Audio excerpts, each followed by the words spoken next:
anxious because there's something wrong.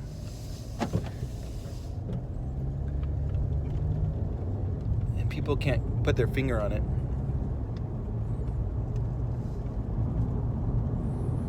Everything's fucking wrong. Everything's jacked up.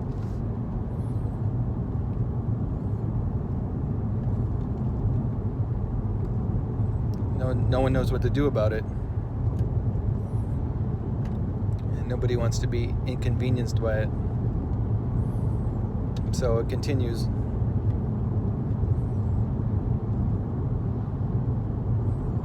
Everything you're eating today, everything you're thinking, everything you're doing, it's probably wrong. It's probably all fucked up. For some people, maybe they're more conscious of what's happening. But the point is participating at all. And you reach a dichotomy, you reach a paradox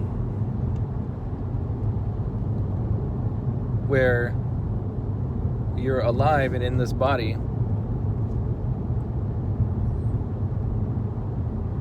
but how do you not participate?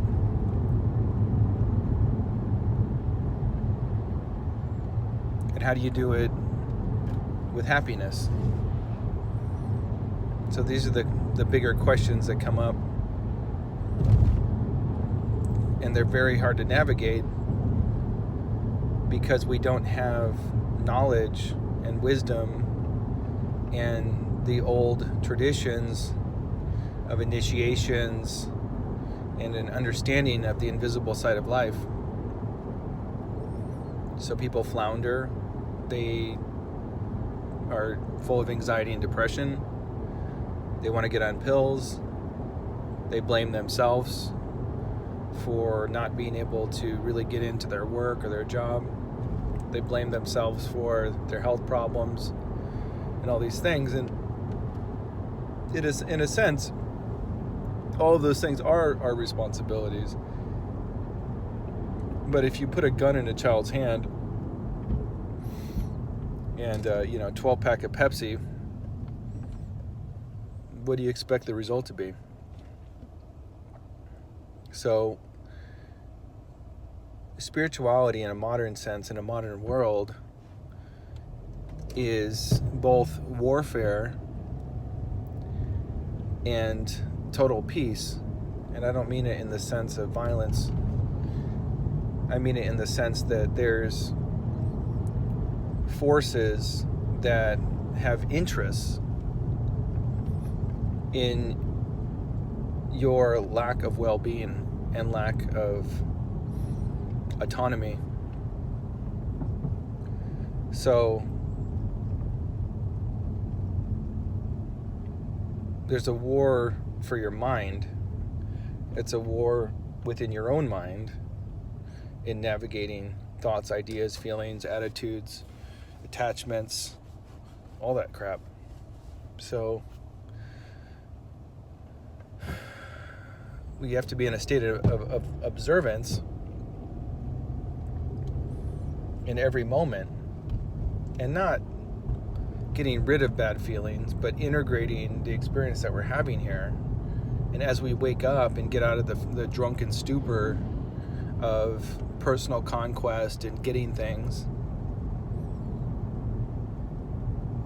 and being a big baby about life, about getting things, it gets really sobering.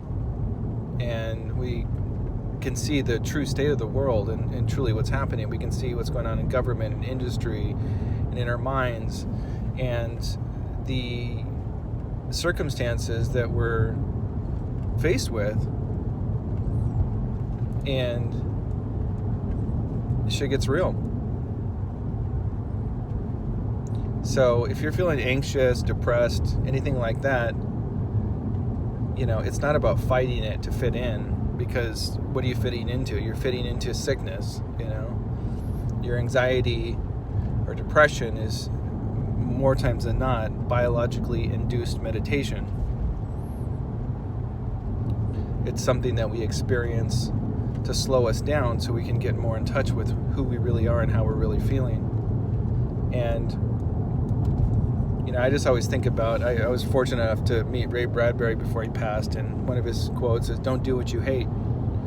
And he was a lover of love, a lover of passion, a lover of experience, and whatever that might be, of just life in general. And he starved, and he didn't starve, but they got by on beans and rice while he wrote, and he wrote, and he wrote, and he wrote. And I think him and his wife, she supported him, and they just went for it. And he just wrote until he eventually made a living at it, but he just did what he loved. So I'm a big advocate, especially these days with surveillance capitalism and all this crap, and the way larger employers treat employees. I'm a big advocate of getting the fuck out in regards to work and career. And you're not going to die.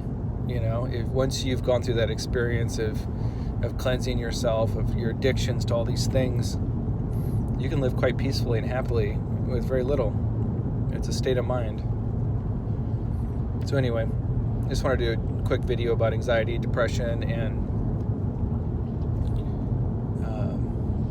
kind of turning this viewpoint that we have to normalize it within society, and that maybe how you feel is accurate and okay, and maybe it's something within your own spirit that's just kind of letting you know it's time to get the fuck out.